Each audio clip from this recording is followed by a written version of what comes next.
किसी भी कंपनी का हेल्थ इंश्योरेंस है आपके पास, अब आप उसको पोर्ट करना चाहते हो, आप उसकी टर्म कंडीशन से सेटिस्फाई नहीं हो, एक कंपनी से दूसरी कंपनी में उसको ट्रांसफर करना चाहते हो, उसके लिए क्या टाइम पीरियड होता है और क्या क्या बातें ध्यान रखनी पड़ती हैं, आज की वीडियो में उसके बारे में बात करेंगे।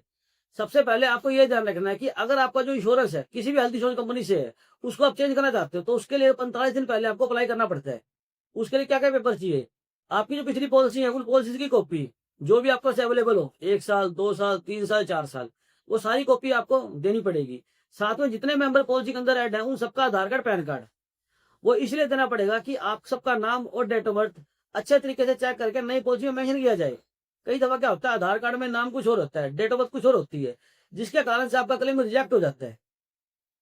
तो दोस्तों ये बातें ध्यान रखें कि जब भी आप अपनी पॉलिसी पोर्ट कराते हैं एक कंपनी से दूसरी कंपनी में पिछले बेनिफिट लेने के लिए, ऐसे के ऐसे, उसके लिए 45 दिन पहले आपको अप्लाई करना जरूरी है।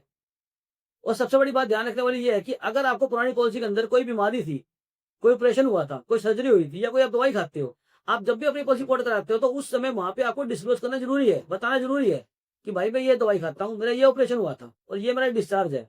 अगर आप ऐसा नहीं करते तो आप इंश्योरेंस कंपनी से झूठ बोल रहे हैं, उनसे छुपा रहे हैं। ऐसा करने पे आपका क्लेम कैंसिल हो सकता है। तो दोस्तों ये थी हमारी आज की जानकारी। कोई भी कंपनी की अगर पॉलिसी आपके पास है, उससे आप सेटिस्फाई नहीं है, उसको आप पोर्ट करना चाहते हैं, तो उसके लिए कितने समय पहले बताना पड़ता है और क्या क्या चीजें ध्यान रखनी पड़ती है। आपको हमारी आज की जानकारी कैसी लगी? इंश्योरेंस के बारे में ऐसी और जानकारी के लिए हमारे चैनल को लाइक करें, शेयर करें, कमेंट करें, सब्सक्राइब करें। Ensure smart India.